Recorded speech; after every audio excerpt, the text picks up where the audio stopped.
Hello friends, myself doctor Mittal, director Mittal hand microsurgery centre, Vaishali Nagar, Jaipur. हमारा जो आज का टॉपिक है वो ब्रेकियल प्लेक्सिस बर्थ पैल्सी में जो क्लम्प-किस पैल्सी होती है वो क्या होती है उसके बारे में हम आपको बताते हैं। ये वर्ड काफ़ी कॉमनली सुनने में आता है कि सर मेरे को क्लम्प-किस पैल्सी है या अर्ब्स पैल्सी है, तो सर मेरे को क्या करना चाहिए।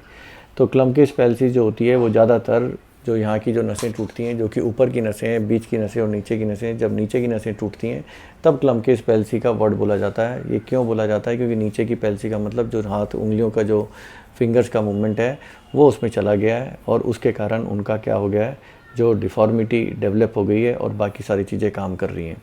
तो पेशेंट को ये लगता है कि जो ये प्रॉब्लम है बहुत ही जल्दी ठीक हो जाएगी, क्योंकि सिर्फ उंगलियों का मूवमेंट बचा है, बाकी सब काम कर रहे हैं। और वो जो अपने आप को कंपेयर कर रहे होते हैं दूसरे लोगों से, तो उनको लग रहा होता है कि मेरी इंजरी ठीक क्यों नहीं हो रही। तो ये क्लम्प-किस पैल्सी है, इसके लिए हमें बहुत सावधानी रखनी होती है, क्योंकि ये सबसे सीवियर इंजरी होती है और ब्रेन से सबसे दूर होती है और इसका जो रिज़ल्ट है वो बहुत कन्फ्यूजिंग होता है कि इसमें कितना रिज़ल्ट आएगा। क्योंकि ये जो हैंड्स की फिंगर का पार्ट है बहुत फाइन मूवमेंट चाहता है, और जो एल्बो का मूवमेंट है, शोल्डर का मूवमेंट है, उनमें फाइन मूवमेंट नहीं होती। उसमें बस ये होता है, ये होता है, या ऊपर उठता है, इधर आता है, बाहर आता है, अंदर आता है। लेकिन इसका एक एक मूवमेंट बहुत इंपॉर्टेंट है, और अगर वो ऐसे मोड़ भी रहा होता है तो भी उसमें प्रॉब्लम होती है, क्योंकि वो मोड़ तो रहा है, चीज़ों को तो पकड़ रहा है, लेकिन उसके पास किसी भी चीज़ को फाइनली ट्यून करने का पावर नहीं होता और धीरे धीरे हाथ पतला भी होता है। ये क्यों होता है? क्योंकि जो C81 है, जो कि यहाँ की मैंने बताया बीच के और नीचे वाली जो नसें होती हैं, जो कि आप सबको मेरे वीडियो में दिख जाएंगी पुराने वीडियोस में, कि यहाँ पे C5, C6, C7, C81, तो जो नीचे की C81 होती है नर्स, वो यहाँ से खिंच जाती हैं। वो क्यों खिंच जाती हैं? क्योंकि जब बच्चे को निकाल रहे होते हैं तो ज़्यादातर कभी कभार हाथ ऊपर होता है तो ऐसे खिंच जाता है, तो नीचे की नसों पर जोर पड़ता है, तो इसलिए नसें टूट कर और यहाँ पर इनको इंजरी हो जाती है। ये जो नसें होती हैं ज़्यादातर अल्नर नर्व और मीडियन नर्व के थ्रू सप्लाई होती हैं।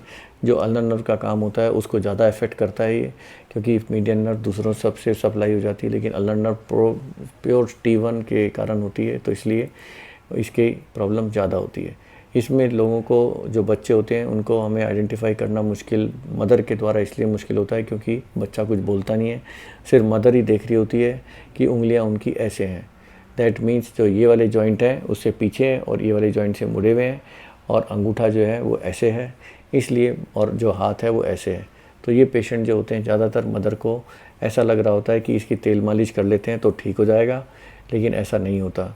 कुछ लोग, बहुत ही जो पेरेंट्स एक्टिव होते हैं, वो उनकी आँख करते हैं, तो आँखों में जब वो देखते हैं तो आँखों की जो पुतली होती है वो थोड़ी नीचे होती है, तो वो ये बार बार पेशेंट्स डॉक्टर के पास जाते हैं, जो बच्चों के डॉक्टर हैं, कि मेरे बच्चे की जो आँख है वो थोड़ी सी छोटी है और पूरी खुलती नहीं है, ओपन नहीं होती, और ये जो इसका पुतली है वो पूरा कवर नहीं होता, थोड़ा सा ज़्यादा कवर रहता है।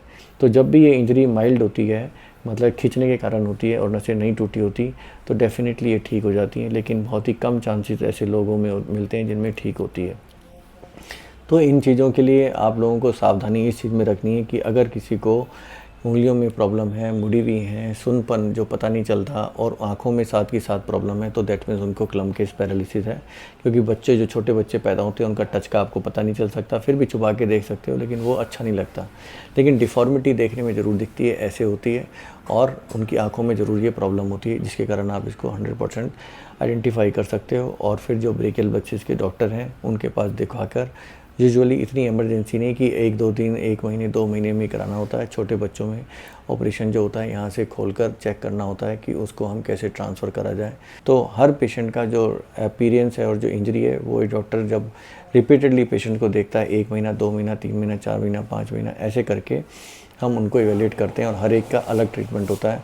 कईयों को दवाई दी जाती है, कहीं को फिजियोथेरेपी दी जाती है, कईयों को ऑपरेशन बताया जाता है। तो इसी टाइप से करके आपको सिर्फ ये वीडियो में इतना पता होना चाहिए कि आपके बच्चे को, किसी के बच्चे को, या किसी को भी ऐसी प्रॉब्लम है तो इसको कैसे आइडेंटिफाई करना है। ये ब्रेकियल प्लेक्सिस के कारण है, या ब्रेन इंजरी के कारण है, या किसी नस के कारण है, या फिर कोई और कारण है। ये चीज़ें आइडेंटिफाई करनी आपको ज़रूर आनी चाहिए।